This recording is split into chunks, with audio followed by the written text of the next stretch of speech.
Bonjour à tous et à toutes, je suis Sandrine Donzel. Je suis psychopraticienne, conférencière et autrice du blog S comme C. Vous trouverez les liens dans la description de la vidéo après. Et je vous souhaite la bienvenue pour ce rendez-vous du SOS S comme C, donc à peu près une semaine sur deux. Je choisis une question parmi celles que vous m'avez envoyées et j'y réponds dans un live qui dure une quinzaine de minutes, une vingtaine de minutes, parfois jusqu'à 30 quand j'ai beaucoup de choses à dire. Et alors ce matin, j'ai choisi une question qui m'a été envoyée par un jeune homme de 11 ans que nous appellerons Elliot. Et sa question c'est comment on fait pour ne pas être anxieux? Et je me suis dit que cette question, elle allait beaucoup vous intéresser et et sa réponse en tout cas, allait beaucoup intéresser non seulement les enfants, mais aussi leurs parents. Donc Zou, c'est parti, je vais essayer de répondre de manière brève, concise et pratique, concrète, à cette question, comment on fait pour ne pas être anxieux. C'est parti.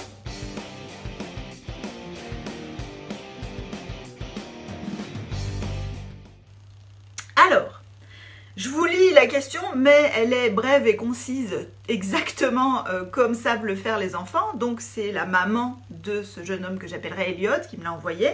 Et ça dit « Question de mon fils, 11 ans, comment on fait pour ne pas être anxieux ?» Donc la maman me dit « Je lui ai expliqué que l'anxiété, ça sert, mais qu'elle ne doit pas prendre le dessus. Mais en pratique, comment on fait ?» En voilà une question hyper intéressante. Oui, d'ailleurs, Sandrine dans les commentaires me dit « Bah oui, elle est super intéressante cette question, c'est clair. » Et donc la maman précise « nous, les parents anxieux, on aimerait bien savoir comment faire. » Alors, déjà, la première chose que j'ai envie d'expliquer à Elliot et à tous ceux que cette question intéresse, c'est qu'il y a une différence entre la peur et l'anxiété. Donc la peur, c'est une émotion. Une émotion, c'est quelque chose de très passager, ça dure quelques minutes, quelques secondes parfois, ou quelques minutes, et ça finit par passer. La peur, c'est vraiment une réaction physiologique à quelque chose dans notre environnement que nous percevons comme étant un risque, un danger, qu'une partie de nous perçoit comme un risque, un danger, parce que parfois on se bagarre un peu avec non, c'est pas si risqué, et puis on a quand même peur. Donc, la peur, ça ne se décide pas. On ne peut pas décider d'avoir peur ou de ne pas avoir peur. On peut décider de faire semblant qu'on n'a pas peur, mais la peur, comme toutes les émotions, ça ne se décide pas. Donc ça, c'est la peur. La peur, c'est indispensable à la survie, ça nous protège. Et puis, derrière la peur, tout de suite après, l'étage d'après, c'est ce qu'on appelle l'anxiété. Alors, l'anxiété, c'est ce qu'on appelle une réaction psychophysiologique. Alors là, Elliot qui me regarde avec ses yeux ronds peut-être va me dire qu'est-ce que c'est que ce gros mot psychophysiologique. Donc en gros, mon cerveau perçoit des choses dans son environnement, une partie de mon cerveau dit ça pourrait peut-être être un risque et donc envoie à mon corps un message pour dire mobilise-toi, fais quelque chose, ça c'est le signal de la peur. Et quand je perçois que je commence à avoir peur, j'ai un petit peu le cœur qui s'accélère, je suis comme ça là, eh bien il va y avoir de l'anxiété qui se manifeste. L'anxiété c'est je mobilise mon attention, je commence à réfléchir et en fait je pourrais dire, comme le dit au sujet d'une autre émotion, je crois, la chaîne YouTube Et tout le monde s'en fout, l'anxiété, c'est en quelque sorte le temps qu'on consacre à sa peur. C'est qu'est-ce que je fais de ma peur. Donc un certain niveau d'anxiété est à peu près incontournable. On ne peut pas supprimer complètement son anxiété parce que ça fait partie du mécanisme de réaction à la peur.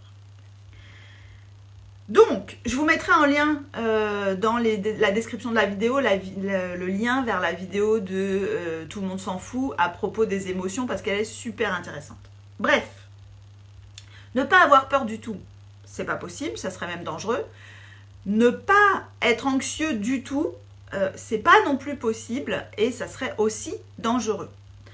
Donc, déjà, la première chose que j'ai envie de dire, c'est que si on cherche à ne pas être anxieux du tout, on risque d'aggraver son anxiété. en essayant de reprendre le contrôle sur quelque chose qui n'est pas contrôlable. Du coup, on est en difficulté, mince, ça marche pas et ça nous fait encore plus peur. Plus on a peur, plus on est anxieux. Donc, j'aurais déjà à suggérer comment on fait pour ne pas être anxieux, comment on fait pour être moins anxieux ou comment on fait pour ramener son anxiété à un niveau qui ne nous empêche pas de profiter de la vie. Ça serait une question plus intéressante, plus pertinente et qui nous mettrait moins en difficulté. J'ai une idée qui m'a traversé la tête et puis elle m'a échappé, mais elle va revenir. Donc, on a toujours un petit peu d'anxiété et c'est normal, là aussi, c'est sain, c'est physiologique. On ne peut pas ne pas être anxieux du tout. La question que je vais vous inviter à vous poser si vous avez envie d'être moins anxieux, d'être moins embêté par votre anxiété, c'est quel est le niveau d'anxiété qui vous paraîtrait souhaitable, pas du tout étant pas possible. Et quel est le niveau qui vous paraîtrait supportable, parce que déjà là, vous allez peut-être arrêter de vous rajouter de l'anxiété en pensant que vous vous angoissez trop, alors qu'en fait, finalement, vous vous angoissez à un bon niveau. Alors, je reviens sur cette notion de peur. Quand on est dans un contexte, dans une situation où on a beaucoup de sources de peur, un contexte stressant, on aura forcément un peu plus d'anxiété, puisque la peur et l'anxiété sont totalement liées.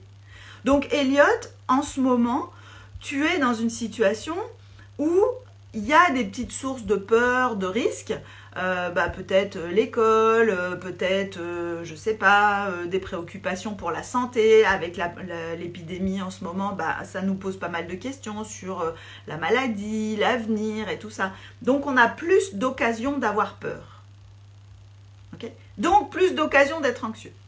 Donc, premier exercice pour être moins anxieux, eh bien, on peut vraiment se poser cette question. Si 0 c'était, j'ai pas du tout d'anxiété, ça, c'est pas possible et c'est pas souhaitable. Et 10 étant, je suis tellement anxieux ou anxieuse que du coup, je peux rien faire, je peux pas profiter de ma vie. À quel niveau est-ce que tu te situerais, Elliot ? Est-ce que tu dirais... je suis tellement anxieux que je suis à 8, vraiment ça me met vraiment mal et je ne peux vraiment pas faire des choses qui me plaisent, ou est-ce que tu te situerais plutôt à 5, 6, 4, je ne sais pas. Il n'y a pas de niveau dans l'absolu qui pourrait dire si tu ressens ça, tu es à tel niveau, si tu ressens ça, tu es à tel niveau, c'est à toi de définir. Mais ce qui va être intéressant après, c'est de se dire, ok, imaginons que tu aies dit, là en ce moment je suis à 7. Donc, je suis quand même assez anxieux et je pense que ça serait supportable si je descendais à 4. Donc, tu peux faire un exercice assez intéressant qui est, qu'est-ce qui va se passer de différent ? Qu'est-ce que tu vas, toi, faire de différent pour passer de 7 à 6 ? Et puis après, de 6 à 5. Et puis de 5 à 4. Et là, tu seras arrivé à un niveau qui est à peu près supportable. Pourquoi c'est intéressant de faire ça ? Parce que si on attend que l'anxiété disparaisse comme par magie, on n'y arrive pas, donc ça nous stresse, je l'ai déjà dit. Alors que si on découpe en petits morceaux, ça paraît déjà plus accessible et donc on est moins anxieux, on a un peu moins peur de ne pas y arriver. Ensuite, il y a un truc hyper intéressant avec l'anxiété, c'est le fait que comme elle est là pour nous aider à résoudre des problèmes, à affronter des dangers, je mets des guillemets parce que parfois il y a une part de nous qui a peur, qui perçoit ça comme un danger, puis l'autre part qui dit c'est absurde, c'est complètement bête d'avoir peur de ça. Donc un autre exercice qui pourrait être intéressant, c'est de donner rendez-vous à ton anxiété. Parce qu'en fait le problème de l'anxiété, c'est que souvent elle vient nous ennuyer à des moments où on aimerait bien faire autre chose. On aimerait bien rester concentré sur notre, notre contrôle de maths à l'école. Et puis, on commence à penser à des trucs.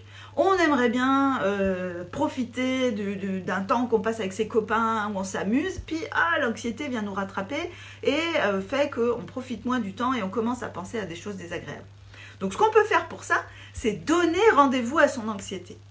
Alors, il y a deux choses à faire. C'est d'abord s'adresser le message que, oui, on a compris que l'anxiété, c'était pour nous faire passer un message important, qu'on va y consacrer du temps et de l'attention, parce que si on lui dit trop non, mais dégage, laisse-moi tranquille l'anxiété, eh ben, elle vient taper plus fort à la porte parce que c'est une bonne copine. Elle est un peu chiante, mais c'est une bonne copine. Donc, allez, oh, il faut m'écouter parce que j'ai des choses importantes à dire.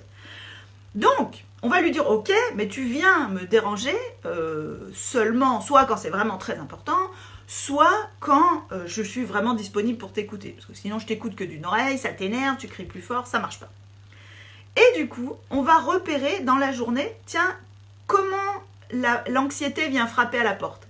Quand elle commence à frapper à la porte, on peut essayer de lui dire, bah écoute, tu te souviens, on a rendez-vous tout à l'heure, donc tous les soirs. Alors, de préférence, on ne fait pas ça juste avant de se coucher, mais par exemple, en rentrant de l'école ou du collège, parce que je ne sais pas où tu en es, Elliot, eh ben on prend un temps pour se dire, ok, là, je vais écouter mon anxiété et tout ce qu'elle a à me dire, parce que du coup, on pourra y voir plus clair, on pourra mieux décider si oui ou non tel ou tel problème est important ou pas, qu'est-ce qu'on veut essayer de résoudre, qu'est-ce qu'on veut laisser passer. Donc, c'est un rendez-vous qui est hyper important. Et chaque fois que l'anxiété tape à la porte, on va lui dire, bah, tu te souviens, on a rendez-vous tout à l'heure. Alors souvent, il va y falloir plusieurs jours pour que l'anxiété comprenne que, effectivement, on a bien un rendez-vous et qu'elle peut s'exprimer dans ce moment-là et que ça passe bien. Ça permet de diminuer l'envahissement de l'anxiété qui est souvent le truc le plus désagréable. Donc ça, c'est comment on ramène l'anxiété à un niveau supportable. Souvent aussi, si je veux vraiment t'aider à devenir moins anxieux, je vais avoir besoin d'en savoir plus sur la manière dont tu gères ta peur. Parce que, ok, l'anxiété, on a vu qu'il y a une part qui est vraiment liée à la peur et qu'on ne peut pas enlever. Mais quand la manière dont on gère notre peur, dont on régule notre peur, quand cette manière-là n'est pas suffisamment efficace, en fait, ce qui se passe, c'est que on commence à avoir peur d'avoir peur. Donc là, c'est même plus que de l'anxiété, ça peut aller jusqu'à de l'angoisse. Parce que du coup, on se sent démuni, on se sent coincé face aux situations. Alors, j'ai pas forcément envie de tout détailler ici, je vais juste en dire quelques mots. Et puis Elliot, si tu as envie ou d'autres, si vous avez envie de me poser d'autres questions, je pourrais faire d'autres vidéos sur le sujet. Donc en gros, on va dire il y a deux grandes familles de manières de réguler sa peur. Il y a les gens qui évitent et il y a les gens qui contrôlent. Les gens qui évitent, ils ont tendance à éviter les situations qui leur posent problème, essayer d'éviter d'y penser, je veux pas trop y penser, je veux pas trop le voir. Alors ça peut être très adapté parce que ça soulage sur le moment et ça nous permet, ça nous permet de nous préparer aussi. Donc par exemple, se dire oulala, je sais pas, j'ai un contrôle, il faut que je révise. Non, ça c'est dans le contrôle, mais peu importe. Non, ouais, est-ce que je vous raconte cette histoire-là? Je ne sais pas, ça va prendre du temps. Allez, c'est pas grave, j'y vais. Donc, quand on évite, je vous raconte l'histoire d'une... Alors, Elliot, ça va te faire rigoler, c'est une mamie qui était venue me voir et elle avait la phobie des souris. Donc, la phobie, c'est typiquement quand on évite. Donc, tu me diras, la phobie des souris, bah, c'est pas très grave, on n'en voit pas souvent des souris. Alors, cette mamie-là, elle habitait dans une vieille maison avec des souris qui venaient pointer le bout de leur nez. Et un jour, elle s'est retrouvée bloquée sur sa chaise de cuisine, impossible de descendre parce qu'elle avait vu passer une souris dans sa cuisine. Elle a été obligée d'appeler une copine pour qu'elle vienne l'aider. Et puis, elle se rendait compte que voilà, elle avait une petite fille à la jardinerie. Sa petite fille voulait toujours aller voir les animaux et elle, ça lui faisait presque des crises d'angoisse. Donc ça, c'est typiquement de l'évitement. Peut-être que toi aussi, Elliot, tu fais de l'évitement. C'est-à-dire, quand t'as un peu peur, ben, t'y vas pas, tu préfères ne pas en parler, tu préfères ne pas y aller. Donc, cette mamie-là, avec sa phobie des souris, elle était dans l'évitement. Donc elle se disait, oulala, non, surtout, pourvu que je ne vois pas de souris, je ne veux même pas imaginer qu'il y a des souris dans ma maison. Et donc pour se sortir le problème de l'évitement, pardon, c'est que, ok, ça nous soulage sur le moment, mais en même temps, ça nous envoie un message implicite qui est, bah, t'es pas capable de gérer cette situation. Donc ça nous soulage sur le moment, mais la fois d'après, on a encore plus peur. Surtout si on n'a pas mobilisé des ressources pour avoir du courage. Donc pour sortir de l'évitement, on va avoir à s'envoyer le message, en fait, j'ai du courage, j'ai les capacités d'affronter cette situation. encore une fois, éviter, ça peut être tout à fait adapté et tout à fait pertinent. Quand on n'a pas les ressources, il faut se préparer. Je ne vais pas aller passer l'examen du permis de conduire si j'ai jamais conduit de ma vie. Okay, donc il vaut mieux me dire, oulala, non, je ne vais pas le passer parce que je vais le rater, donc je vais me préparer avant. Bref, donc cette mamie, je lui ai proposé quoi? Vu qu'elle était dans, non, je veux pas savoir, je veux pas imaginer les souris, et affronter, c'était commencer déjà à imaginer en pensée le pire qui pourrait arriver. Qu'elle se retrouve face à face avec une souris, oh là là, qu'est-ce qui va se passer, mais comment elle va être cette souris, etc. Et en s'attachant à des détails très concrets. Et qu'est-ce qui s'est passé?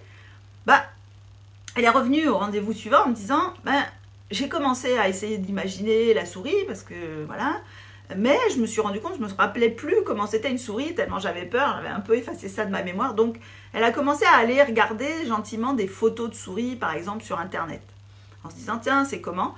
Et ainsi, petit à petit, elle est sortie de l'évitement, et elle a pu être, du coup, moins anxieuse puisqu'elle avait un peu moins peur, en tout cas elle se sentait avoir du courage, l'antidote à la peur c'est le courage, en tout cas l'antidote à l'évitement c'est le courage, elle se sentait avoir du courage, elle avait un peu moins peur, donc elle était un peu moins anxieuse globalement et un peu moins angoissée précisément sur la rencontre avec les souris. Bon, ça c'est la partie évitement. Mais maintenant, à mon avis, Elliot, maman va te zapper cette partie sur l'évitement, je vais te parler du contrôle parce que là, j'ai une situation avec un adolescent qui a à peu près ton âge, qui est un petit peu plus vieux. Donc le contrôle, c'est quoi? C'est je me prépare, je vérifie des trucs pour être sûre que ça va bien se passer. C'est aussi une forme d'évitement de la peur, soit dit en passant, mais bref. Le problème, c'est que le contrôle, ça marche très bien. Et c'est bien là qu'est le problème. Donc l'exemple du jeune garçon dont je te parle, donc c'est un garçon qui avait tendance à beaucoup contrôler. Donc il faisait beaucoup ses devoirs, il repassait beaucoup ses leçons, il préparait son sac le matin, il vérifiait qu'il avait bien tout mis et il revérifiait qu'il avait bien tout mis. Et donc le contrôle dans la société dans laquelle on vit, ça marche hyper bien. Quand on contrôle, on réussit plutôt mieux que les autres. Parce que du coup, on va vérifier les détails, on va refaire et ça marche plutôt bien. Mais, quand on essaye de contrôler pour être 100% sûr, pour éliminer tous les risques, eh bien, là, le contrôle peut nous échapper parce qu'il y a une part de nous, notre fameuse anxiété, qui dit « En fait, le risque zéro n'existe pas. Donc, c'est pas assez. Ouh là là, t'as pas éliminé tous les risques. » Donc, le garçon dont je parlais, en fait, ses parents sont venus me voir, et lui aussi, parce qu'il se rendait compte que c'était envahissant. Donc, par exemple, le soir, il faisait ses devoirs, il faisait repasser ses leçons avec ses parents, et il avait toujours l'impression que c'était pas assez, qu'il savait pas assez bien sa leçon, qu'il fallait qu'il la refasse encore. Et donc, il demandait à ses parents, faites-moi répéter, faites-moi répéter, faites-moi répéter. Donc, ce que ses parents faisaient, mais tout en lui disant, c'est bon, là, tu l'as fait assez, tu as tout récité par cœur, ça va, laisse tomber et tout. Et du coup, ce que j'ai proposé à ce garçon et à ses parents, ça a été de dire, les parents, vous allez lui dire, ok, on fait repasser la leçon, mais à condition que tu sois sûr que ça te rassure assez. Voire même, ok, est-ce que tu es sûr que tu as assez repassé et tu ne veux pas encore le faire? Donc en fait, on sature un peu le contrôle. Donc, et le garçon, je lui ai dit la même chose. Je lui ai dit, si tu te poses la question, est-ce que je suis assez rassurée? Si tu n'es pas assez rassurée, tu la repasses au moins encore 3 fois ta leçon pour être sûr. Et au bout de 3 fois, tu te reposes la question. Et donc, au bout d'un moment, il s'est rendu compte que il ne pouvait pas être rassuré à 100%, mais assez rassuré, ça pouvait aller. Alors, je vois Lisa qui dit « Mon 7 ans hyper anxieux dit que tu parles comme sa psy, mais il t'écoute quand même. » Bah oui, je parle un peu comme une psy. Donc, en résumé, parce que je ne peux pas non plus vous tenir ici pendant trop longtemps, en résumé, l'anxiété, c'est le temps qu'on consacre à sa peur. Et la question, c'est est-ce que le temps que vous consacrez à votre peur, il est trop important pour vous? Si vous pensez qu'il est trop important, eh bien, vous pouvez faire l'exercice dont j'ai parlé tout à l'heure, de donner rendez-vous à l'anxiété pour le circonscrire dans un morceau, dans un temps donné, et ça ne viendra pas vous embêter. Et ensuite, il va falloir regarder, si ça ne suffit pas, il va falloir regarder comment vous vous y prenez pour réguler votre peur. Est-ce que vous êtes plutôt dans l'évitement ou plutôt dans le contrôle? Et dans ce cas-là, vous allez avoir besoin d'apprendre à faire différemment pour que ça évite d'emballer votre peur. Alors en général, quand il y a un emballement, on le sent, hein, c'est-à-dire que c'est plus que de l'anxiété, c'est de l'angoisse, c'est généralisé, on a peur de tout, ou on a peur d'un truc en particulier, mais vraiment de manière envahissante, et ça se manifeste vraiment fortement. Bon, je vais attendre de voir si vous avez d'autres questions. Du coup, Lisa, ça m'intéresse si ton fils a des questions, s'il a compris tout ce que j'ai dit ou pas, pour savoir si c'est pertinent. Bon, cette vidéo s'adresse plutôt à des adultes. Effectivement, je compte sur la maman de Elliot pour lui en faire un résumé. Donc, je vais attendre un petit peu de voir si vous avez des questions ou des réactions complémentaires. Alors, je regarde aussi sur Facebook là, pendant ce temps-là. Et en attendant, je vous rappelle plusieurs choses. D'une part, sur le blog.escomc.fr, en ce moment, il y a une série d'articles. J'ai commencé une série d'articles sur l'angoisse, la peur, sur comment on peut rassurer une personne angoissée. Donc, n'hésitez pas à aller jeter un œil. Je mettrai en lien dans la description de la vidéo. Alors, je vois que Karine a une question. Suivant les circonstances, on peut être dans l'évitement ou dans le contrôle? Oui, en général, dans la vie, on fait un mix des deux parce que les deux peuvent être tout à fait adaptés et tout à fait pertinents. Tant que ça nous permet de vivre une vie qui nous convient, il n'y a rien à changer par rapport à ça. Et oui, on peut passer de l'une à l'autre, on peut passer de l'évitement au contrôle. Généralement, quand on ne peut pas éviter, la peur est tellement grande qu'on va se sentir obligé de contrôler, donc parfois un peu des rituels, des choses comme ça. Donc c'est tout à fait possible. La question de base, c'est vraiment est-ce que cette peur ou cette anxiété sont envahissantes et pénalisantes? Dans ce cas-là, il y a quelque chose à faire. Sinon, peut-être juste relativiser que c'est ok d'être un peu anxieux et c'est même plutôt un avantage. Par exemple, on réussit mieux à l'école quand on est un peu anxieux. Parce que sinon, on ne révise pas ses leçons, on ne prépare pas ses contrôles et on a des moins bonnes notes. Voilà. Bon, Lisa, évidemment, son fils a tout compris, mais il est dans l'évitement pour les questions, je le comprends tout à fait. Bon, eh bien, si il n'y a pas d'autres questions, je vous rappelle aussi que vous pouvez faire deux choses importantes pour moi. D'une part, vous pouvez évidemment partager la vidéo et la relayer parce que ça contribue à faire connaître mon travail, puis ça peut peut-être aider des gens. Et vous pouvez aussi, trois choses même. La deuxième chose, c'est que vous pouvez faire, si cette vidéo vous a plu, un don sur Tipeee, qui est une plateforme de pourboire participatif. Là aussi, je mettrai le lien dans la description de la vidéo. Et enfin, vous pouvez vous abonner à la newsletter. J'envoie à peu près chaque semaine un mail avec des ressources, les nouveaux articles, les nouvelles vidéos qui ont été publiées, parfois des ressources complémentaires. Bon, Virginie qui me dit merci, ça va m'aider à aider mon fils très anxieux et qui passe à l'angoisse très rapidement. Oui, super Virginie, je vous invite vraiment à aller sur le blog et à regarder. J'ai déjà publié pas mal d'articles sur le sujet de la peur. Je ne vais pas forcément distinguer peur et anxiété sur les articles précédents, mais n'hésitez pas à aller jeter un œil. Je pense que vous trouverez des ressources qui peuvent vous aider. Et bien, sur ce, je vous souhaite une belle journée. Je vous dis à très bientôt. La semaine prochaine, il n'y aura pas de SOS comme c'est. La semaine suivante, c'est les vacances scolaires pour nous. Donc, je ne sais pas encore s'il y aura ou pas un SOS. Dans tous les cas, même si le prochain est à la rentrée, n'hésitez pas à m'envoyer votre question à l'adresse sandrine@scomc.fr en précisant bien question pour le SOS Escomc et peut-être que vous aurez la chance d'être tiré au sort. Eh bien Karine, super, j'espère que ta fille a bien écouté et si elle a des questions, elle peut me les envoyer par mail et j'y répondrai avec plaisir. Bonne journée à tous et à toutes et à très bientôt.